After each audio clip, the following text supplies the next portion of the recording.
Salamlar. Daha Akademiyanın 8 fevral 2026-cı il tarixində 11-ci siniflər üzrə keçirdiyi blok imtahanında coğrafiya suallarının izahına baxaq. 31-ci sual. İqlim diaqramlarının yayıldığı əraziləri düzgün qeyd edin. A və B variantlarında qeyd edilən iqlim diaqramları müvafiq olaraq A. Qışı quraq keçən mülayim iqlim, B isə qışı soyuq keçən yarımsərə quru çöl iqliminin diaqramlarıdır. Cavablara baxdıqda isə bu şərtləri ödəyən C variantı Qanıq Əyriçay, B variantında isə Şər Ordubad olacaq. Qanıq Əyriçayda qışı quraq keçən mülayim iqlim hakimdir. Şərir Ordubadda isə qışı soyuq keçən yarımsəhra quru çöl iqlimi hakim olacaq. Bu səbəbdən 31-ci sualda cavabımız olacaq C variantı. Düzənlik çayların xüsusiyyətlərini seçin. Burada meyillik azdır, axın sürəti zəifdir, subasar sahələr genişdir, yan eroziya üstündür. Bu düzənlik çayların xüsusiyyətidir. 4 və 5 çay dərəsi dərindir, astana və şəhərlər çoxdur. Bu əsasən dağ çaylarının xüsusiyyətidir. Bəli, 4 cavab var, amma variantlara uyğun olaraq baxdıqda isə burada yalnız 1, 2, 3-ün olduğu A variantını doğru cavab olaraq qeyd edəcəyik. 33-cü sual. Ölkə ərazisində Xəzər dənizi üzərindən keçərək daxil olan hava kütləsi, biz bilirik ki, yeganə hava kütləsi olan Orta Asiya hava kütləsi Azərbaycana Xəzər dənizinin üzərindən keçərək daxil olur. Yay aylarında daxil olduqda havanın daha çox isti olmasına, qış aylarında daxil olduqda isə havanın daha çox soyuq olmasına səbəb olacaq. Bu səbəbdən 33-cü sualda cavabımız olacaq B variantı. Növbəti suallarımıza baxaq.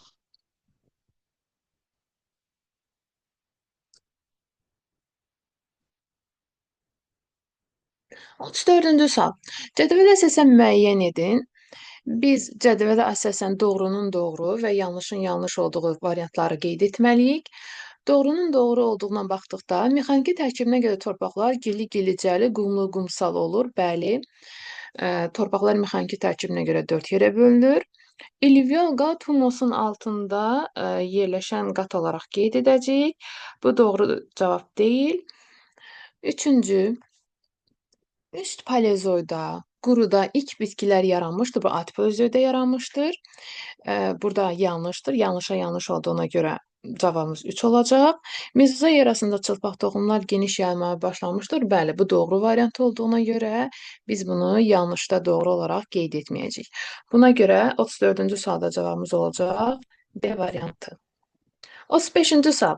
Materikləri ayıran boğazları qeyd edin. Burada isə 35-ci sualda cavabımız olacaq A variantı. Drake Antarktidini, Cənubi Amerikanı, Bering Şimali Amerika ilə Avrasiyanı, Cəbəli Tariq isə Avrasiya ilə Afrikanı ayıran bizim boğazımız olacaq. 36-cı suala baxaq.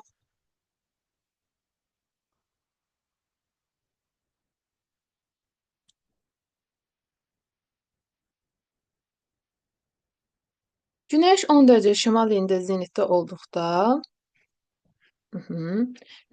olduqda hansı nöqtədə qütb gündüzüdür? Bunun çox sadə bir izahı var. Biz günəşin zenitdə olduğu enliyi 90 dərəcədən çıxanda tapacağıq. Çıxaq. 10 dərəcə. Burada tapdıq 80 dərəcəni. Bu nə deməkdir? Günəşin zenitdə olduğu yarımkürəyə baxırıq. Əgər günəş şimal enliyində zenitdədirsə, bu deməkdir ki, 80 dərəcə şimal enliyi ilə 90 dərəcə şimal enliyi arasında artıq qütb gündüzü müşahidə edilir. Amma cənub enliyində biz bunu qeyd etsəydik, 80 dərəcə şimal enliyi ilə 90 dərəcə şimal enliyi arasında artıq qütb gecəsi müşahidə edilərdi. Və burada da şərtdə verdiyinə görə 10 dərəcə şimal enliyində zenitdə olduğu üçün artıq burada yerləşən el nöqtəsində biz qütb gündüzünü müşahidə etməyə başlayırıq. Bu səbəbdən 36-cı sualda cavabımız olacaq E variantı. Sxemdə təsvir edilən relyef nümunəsi hansı çaya aiddir? Eksogen mənşəli relyef formasından əsasən yen eroziyanın təsiri nəticəsində yaranan meandrlar təsvir edilmişdir. Meandrlar əsasən düzənlik çaylarında müşahidə edilir.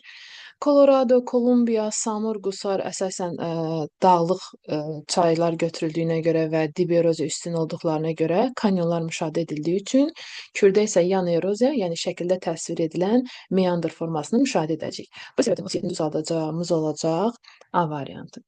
38-ci sual Salvat aşırımının yerləşdiyi dağ silsiləsini müəyyən edin. Bu artıq bizə məlumdur ki, Salvat aşırımı Böyük Qafqazda baş su ayırıcı silsiləsində yerləşən aşırımızdır. 39-cu sual baxaq.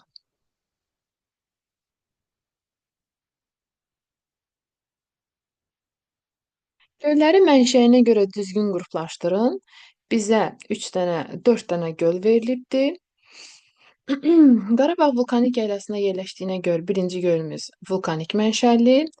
Böyük Qafqazın yüksək zirvəsində yerləşdiyimiz Tufan gölü buzlaq mənşəli. Ağgöl gölümüz axmaz mənşəli, 4-cü Candar gölümüz də axmaz mənşəli olacaq. Bu səbəbdən 39-cu sualda cavabımız olacaq A variantı. 40-cı suala baxırıq.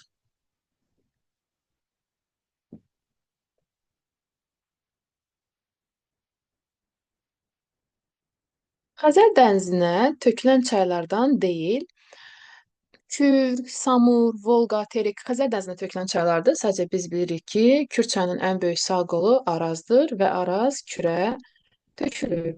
Bu səbəbdən 40-cı sualda cavabımız olacaq A variantı. 41-ci sual. Alt bataqlığa aid olan əlamətləri seçin.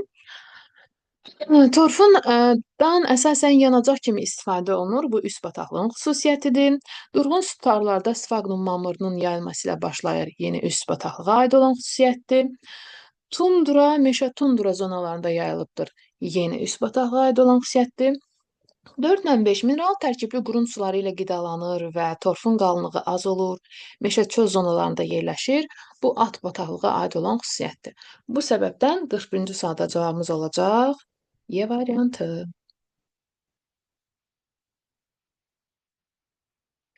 42-ci sual. Bakıdan hansı istiqamətdə günəş zenitdə ola bilər? Biz bilirik ki, Bakı 40 dərəcəli şimal enində yerləşir və günəş də Azərbaycandan cənubda müşahidə edildiyi üçün şimalda, şərqdə, şimal-şərqdə, şimal-qərbdə və qərbdə biz günəşi zenit vəziyyətdə müşahidə edə bilmirik. Azərbaycandan cənub-şərqdə, cənubda və cənub-qərbdə müşahidə edildiyi üçün 42-ci sualda cavabımız olacaq Y variantı. 43-cü suala baxaq. Yerin planetar inkişaf mərhələsi üçün səciyyəvidir. Yerin planetar və geoloji inkişaf mərhələsi mövcuddur. Bu səbəbdən ilkin yer qabığı əmələ gəlmişdir. Bazaltdan ibarət olan ilkin yer qabığı yerin planetar inkişaf mərhələsinə uyğundur. Bu, yerin planetar mərhələsinə aid olan səciyyəvi xüsusiyyətdir. Müasir cavan dağlar yaranmışdır. Bu, geolojiyaya aiddir. Radioaktiv parçalanma nəticəsində mantia maddələrin əriməsi baş vermişdir. Planetara aiddir. Kimmer dağına gəlmə mərhələsi baş vermişdir. Müasir dövrdə, geolojidə. Yer səthində kütləvi yağışlar yağmışdır. Planetara. İri neft və qaz yataqları yaranmışdır. Geoloji dövrünə aid olacaq. Cavabımız müvafiq olaraq 1, 3, 5 A variantı. Növbəti sualların izahına baxaq.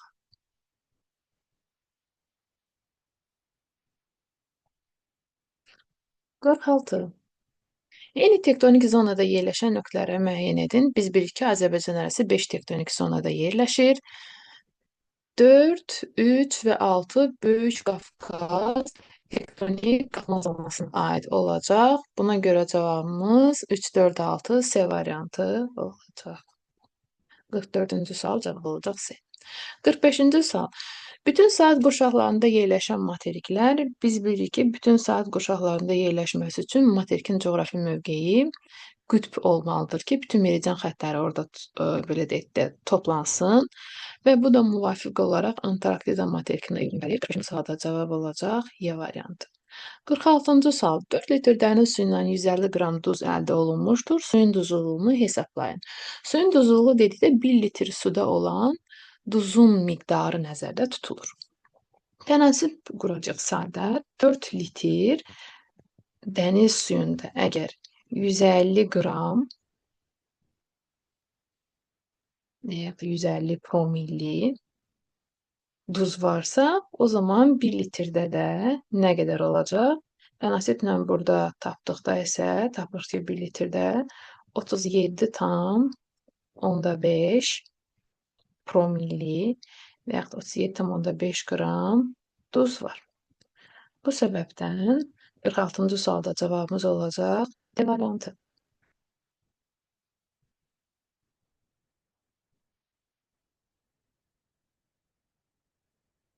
47-ci sual. Qidalanmasına müvafiq olaraq qar və qar buzlaq suları üstünlük təşkil edən çayları müəyyən edin. Variantlara baxdıqda biz görürük ki, Kür çayının özündə qidalanmasına əsasən qar suları üstünlük təşkil edir. 2 ilə qeyd edilən Qusar çayında isə qar buzlaq sularının ərinti suları üstünlük təşkil edir. Buna görə müvafiq olaraq sözünə də əsasən cavabımız olacaq C variantı 4-2. 48-ci sual. Cənub qütb dairəsinin şimal qütb dairəsindən fərqləndirən əlamətlər. Cənub qütb dairəsi 66,5 dərəcəli cənub enində, şimal qütb dairəsi isə 66,5 dərəcəli şimal enində yerləşir. Biz bu sualda cənub qütb dairəsinə aid olan xüsusiyyəti seçəcəyik. Qütb ulduzu müşahidə olunmur. Bəli, qütb ulduzu cənub yarımkürəsində müşahidə edilmir. Üzərinə 22 gündə günorta vaxtı günəş şüaları 47 dərəcəli bucaq altında düşür. 22 iyun tarixində günəş 23,5 dərəcə şimal enində zenitdə olduğuna görə bu zaman 66,5 dərəcə cənub qütbündə günəşin düşmə bucağı 0 dərəcəyə bərabərdir.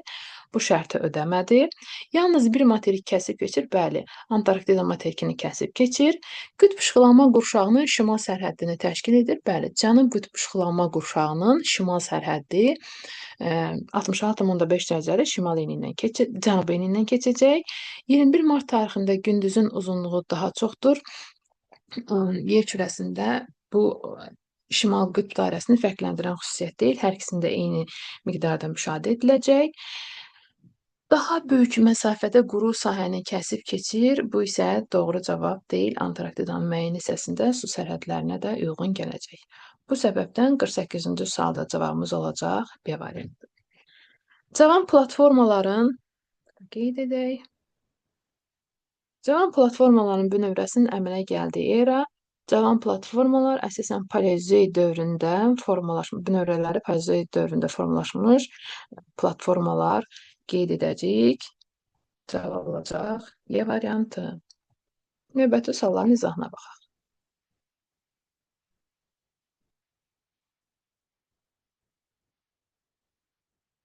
Xəridi hissəsində göstərilən cəryanlar hərəkət etdikləri sahillərin suyunun duzluluğuna necə təsir göstərir?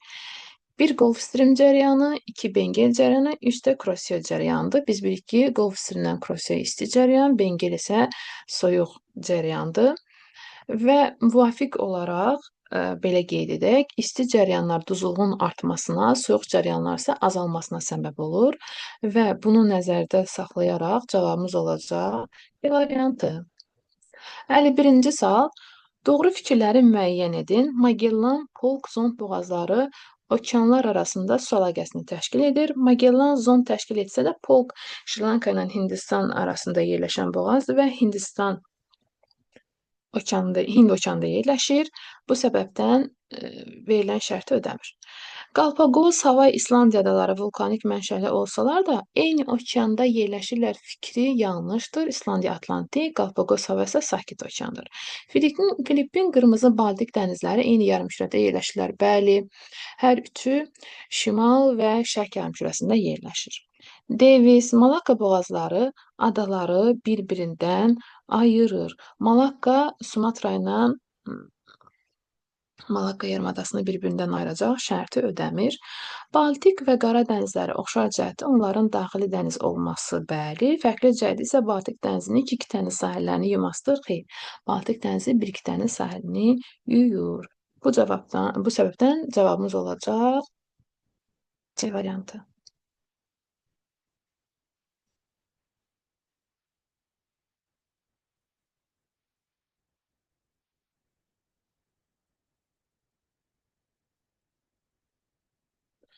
İkinci suala baxaq.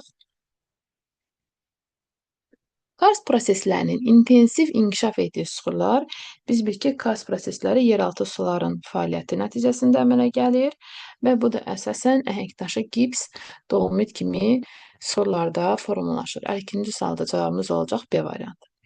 Kür çayının sağ sahilində yerləşən düzənliklər dedikdə isə, yəni təmas olan, sadəcə sağında yerləşən yox, sağ sahilində yerləşən düzənliklər nəzərdə tutulur.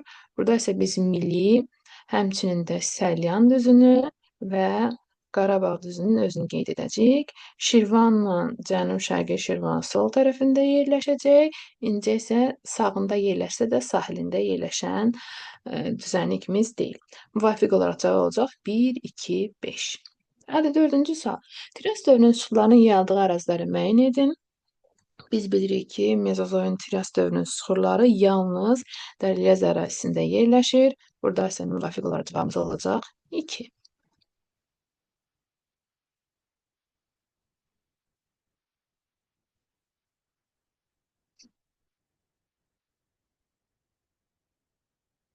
Bəli, 5-ci sualda isə misaldır. Çayın mənbəyi ilə mənsəbi arasındakı temperatur fərqi 15 dərəcə Selsidir. Orta meyillik 0,8 metr bölünsün kilometrdir. Çayın uzunluğunu kilometrlə hesablayın. Biz bilirik ki, çayın meyilliyi çayın düşməsinin onun uzunluğuna olan nisbətidir. Çayın düşməsi də onun mənbəyi ilə mənsəbi arasındakı hündürlük fərqidir. Sadəcə burada çayın düşməsi 15 dərəcə Selsi olaraq verildiyi üçün biz 15 dərəcə Selsini metrlə ifadə etməliyik. Bu zamansa 6 dərəcə Selsidə temperaturun dəyişməsi üçün bizə lazımdır 1000 metr.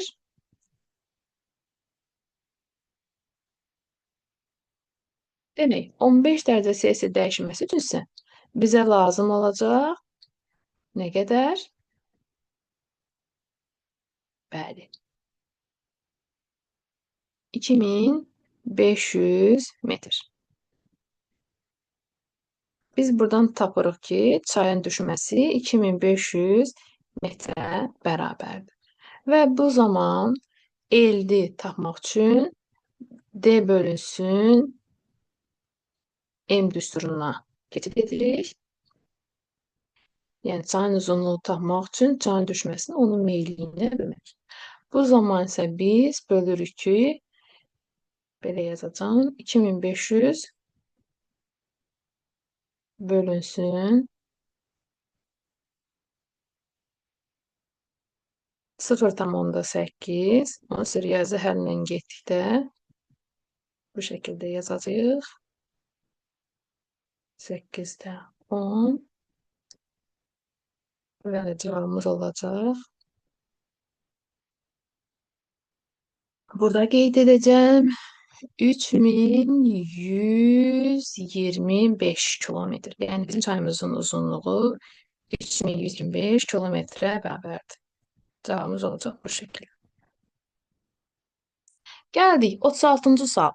Müvafiq olaraq qışı soyuq keçən yarımsəhərə quru çöl, yayı quraq keçən mülayim isti iqlim, qışı quraq keçən soyuq iqlim tiplərinin yayıldığı əraziləri müəyyən edin. 1-ci və 4-cü ədədlərin olduğu hissədə Azərbaycanda qışı mülayim keçən yarımsəhərə quru çöl iqlimidir. 3-də qışı quraq keçən mülayim isti iqlimdir.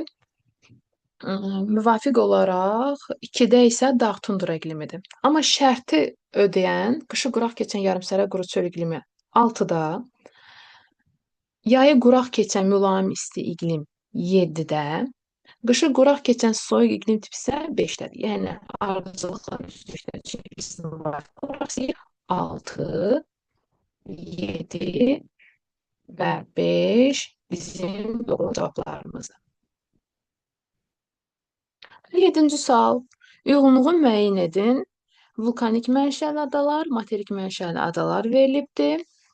Vulkanik mənşəli adalar dedikdə biz burada Müqəddəs Helen adasını, Dvegensonada yerləşən adamızdır. Həmçinin də İslandiya adasını da qeyd edəcəyik. Hər ikisinə aiddir bu xüsusiyyət. Materik mənşəli adalar dedikdə isə əsasən Madagaskar və İrlandiya adasını qeyd edəcəyik. Böyük sədrifi mərcan mənşəli bir adadır. Və baxaq situasiyamıza.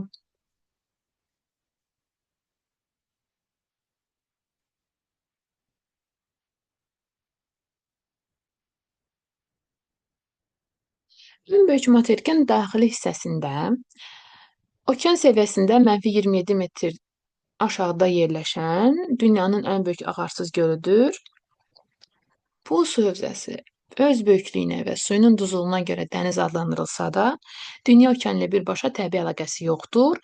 Relyef xüsusiyyətlərinə görə coğrafi obyekt şimal, orta və cənub olmaqla üç fiziki coğrafi hissəyə bölünür.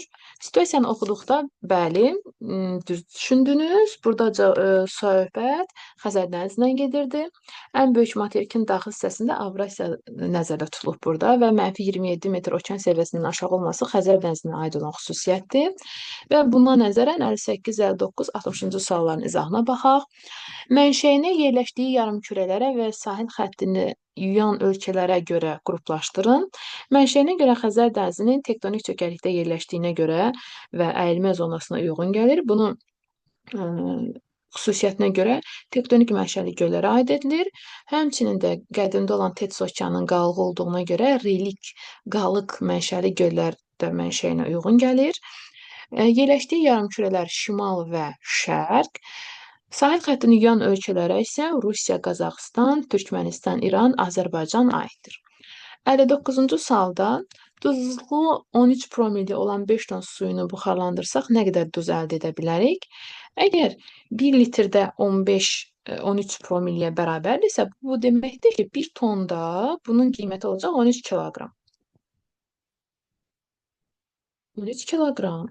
Bəs onda 5 ton da nəyə bərabərdir? Biz 5 tonu tapmaqdan ötəri 5-i vuracağıq 13-ə və buradan tapacağıq ki, 65 kiloqram duz əldə edə bilərik, əgər Xəzər dənizinin 5 ton suyunu buxarlandırsaq.